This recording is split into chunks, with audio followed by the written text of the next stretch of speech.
roughly every day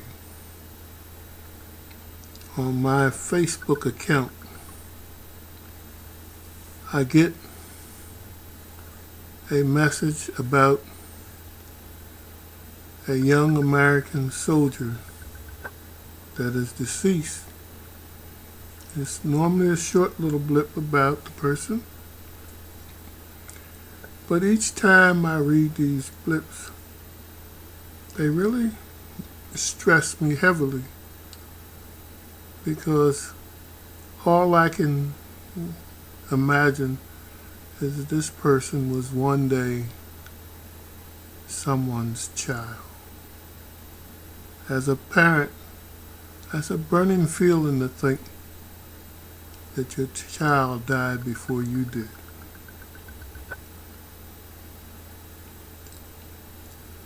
And I only worry that these young people didn't die because of some hawkish strategy of some politician. Yeah. I want to freak out every time I hear the GOP or the Republicans, whichever you want to call them, denigrating President Barrack Obama for pulling troops out of the Middle East too early. These troops are our children, and their lives are what's being sacrificed for this need to have boots on the ground. So when I think about these things, I kind of picture in my mind, this is like the 100-Year War that was fought between England and France. And this war went on and on. And it finally just fizzled out. So let's keep that thought in mind as we approach the 4th of July, 2016. It reminds us of the ultimate sacrifice that many of our foreparents gave to create this country. Now, we tend to think in terms of deaths, physical deaths. However, there are people who come home with PTSD,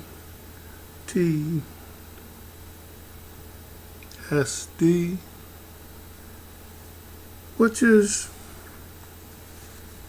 you're burning up their minds. This is, the technical term is post-traumatic stress disorder. Now, when I think about that, I think about relatives to both me and my wife, Gwinnell. And I'm thinking in terms of the ones that I met. And there were people that became alcoholics. There were people who lost their minds. I think of one uncle on Gwinnell's side that left as a school teacher, going into Korea, and came back with his mind gone. Now, what I'm getting at is that we as Americans got to demand that our leaders do not waste our children in wars or they might get this PTSD. Because when we think about PTSD, if they lose their mind, then people are basically becoming, in my opinion, a form of zombie. And we don't need that. And so we gotta watch out when we get talking in this business of boots on the ground. We gotta have boots on the ground. Boots on the ground also mean deaths. We gotta keep that in our mind. You don't put a boot on the ground without getting somebody killed. Do you want it to be your child? Or whose child do you want it to be? So I challenge these folks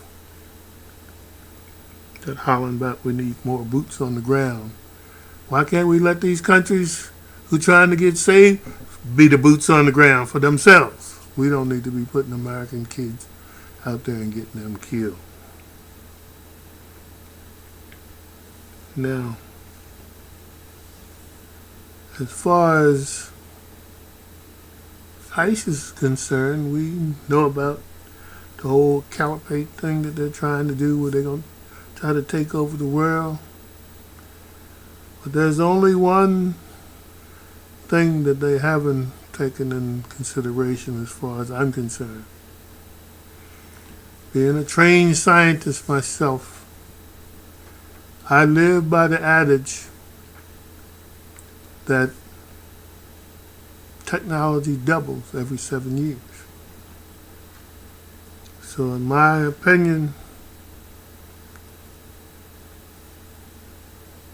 there's secret technology being developed that's going to nullify ISIS. And if it isn't being developed, then we need to get rid of those folks who are heading up our programs. And with that, I want you to say that we are doing things, but they're just not out in the open. So I think the West is going to win. And I'm sure that's why ISIS is trying to get these soft targets all around the world. But the day of reckoning is coming.